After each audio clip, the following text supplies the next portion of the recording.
சாப்பாட்டில் வந்து ஊறுகான்றது தவிர்க்க முடியாத ஒரு சைட் டிஷ்ஷு. அது இல்லாமல் சாப்பிட்டா அவ்வளோ நமக்கு சாப்பிட்டா மாதிரியே ஃபீலிங் இருக்காது.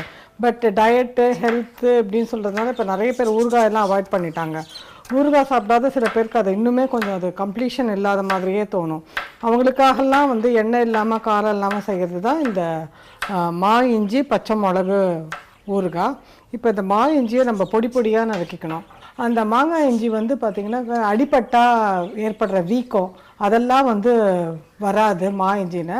அதே மாதிரி ஸ்கின் டிசீசஸ் வர்றதெல்லாம் ரொம்ப தவிர்க்கக்கூடிய சக்தி இந்த மாங்காய் இஞ்சிக்கு உண்டு.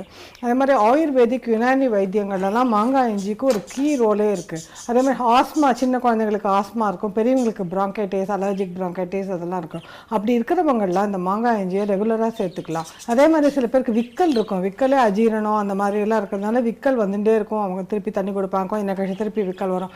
அவங்களுக்கெல்லாம் இந்த மாங்காய் இஞ்சி ஒரு பெரிய மருத்துவமாக நம்ம எடுத்துக்கலாம். அது மெடிசன் மாதிரியே அதை அவங்க எடுத்துக்கலாம். இது ஒரு ஆன்டி ஆக்சிடென்ட்டு.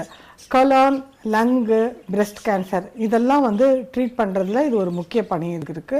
அதே மாதிரி வந்து நிறைய பேருக்கு மலச்சிக்கல் இருக்கும். மலச்சிக்கல் இருக்கிறவங்க கண்டிப்பாக இதை கொஞ்சம் சேர்த்துக்கலாம். பச்சை மிளகா வந்து இது வந்து ஸ்டாக்ஸ் மாதிரி வரும்.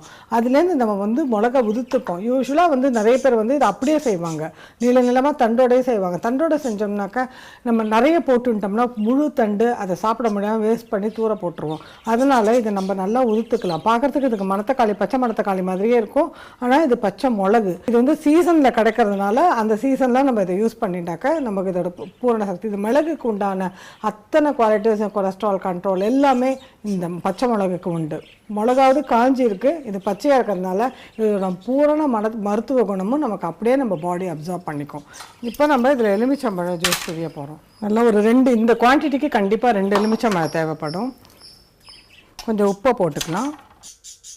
இப்போ நம்ம இதை உடனே யூஸ் பண்ணக்கூடாது, 2 நாளைக்கு இதை ஊற விடணும். அதாவது இப்போ காத்தெல்லாம் பண்ணோன்னாக்கா நாளை இல்லாமல் மறுநாளைக்கு காத்தலேருந்து தான் நம்ம இதை யூஸ் பண்ண ஆரம்பிக்கணும். அப்போ தான் இதில் உப்பு, புளியெல்லாம் அந்த எலுமிச்சம்பழம் சாரோட எஃபெக்ட்லாம் நல்லா இறங்கியிருக்கும். ப்ரிசர்வேட்டிவ்ஸ்லாம் இல்லாமல் எண்ணெய் மிதக்க சாப்பிட்ற ஊறுகாயெல்லாம் தவிர்த்துட்டு நம்ம இந்த மாதிரி ஊறுகாயெல்லாம் நம்ம சாப்பிட ஆரம்பித்தோம்னா நம்ம ஆரோக்கியத்துக்கும் நல்லது, நமக்கும் ஒரு நல்ல டேஸ்ட் கிடைக்கும்.